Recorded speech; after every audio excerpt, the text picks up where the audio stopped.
Praise the lord. యేసునామ స్మరణ అనే ఉదయకాల కార్యక్రమానికి మీ అందరికీ ఆహ్వానం. ఈ ఉదయకాలం ఎలాగున్నారు?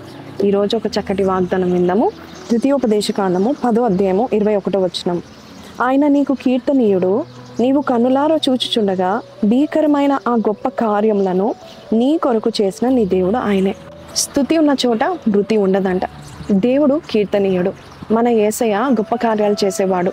చాలాసార్లు మనం బస్సులో వెళ్ళినప్పుడు, క్యాబ్లో వెళ్ళినప్పుడు, ఆటోలో వెళ్తున్నప్పుడు సినిమా సాంగ్స్ని హమ్ చేస్తూ ఉంటాం. అది మన మదిలో రోజంతా ఉంటుంది. కానీ దేవుని ఎక్కువగా ఎవరైతే స్తుతిస్తారో అక్కడ ఎటువంటి మృతత్వము కానీ, ఎటువంటి పాడైపోవడం కానీ, ఎటువంటి ముయ్యబడిన తలుపులు ఉండవు. అందుకే పౌలు శీలలు ప్రార్థన చేస్తున్నప్పుడు చెరసాల తలుపులు తెరవబడ్డాయంట. అందుని బట్టి పౌలు శీలలు స్తుతి చెల్లిస్తూ ఉంటుండగా చెరసాల తలుపులు తెరవబడ్డాయంట. మనము చెరసాలలో ఉండం. స్తుతి ఎక్కువగా ఎవరైతే చేస్తారో వారిని దేవుడు ఇంకా ఎక్కువ ఆరాధించే వారిగా అద్భుతాలు చేస్తాడు, భీకర కార్యాలు చేస్తాడు. ఈరోజు మీరు దేవుని సన్నిధిలో కనీసం ఉదయకాలం లేచినప్పుడు ఒక పాట పాడుకునండి. దేవుని మనస్ఫూర్తిగా స్తుతించండి. అదే పాట రోజంతా మీ మదిలో ఉండనివ్వండి.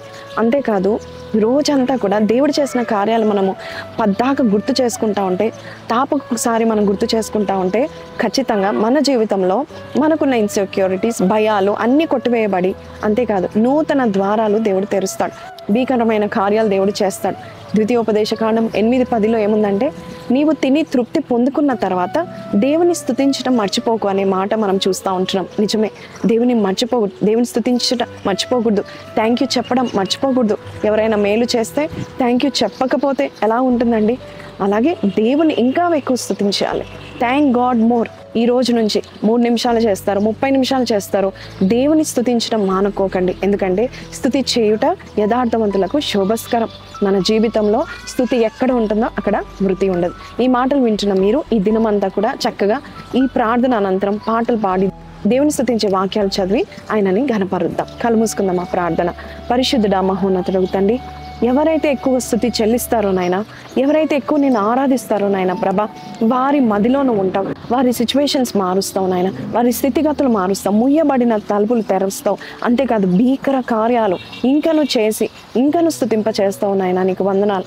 మేము ఎక్కువగా నాయన నీవు చేసిన కార్యాలు మేము మర్చిపోతున్నామేమో, మేము గుర్తు పెట్టుకొని ప్రతి విషయంలో మేము తృప్తి పొందుకున్నాక, ప్రతి ఆశీర్వాదం తృప్తి పొందుకున్నాక నీకు నాయన ప్రభ తండ్రి థ్యాంక్ యూ చెప్పడం మర్చిపోకూడదు నాయన ప్రభ.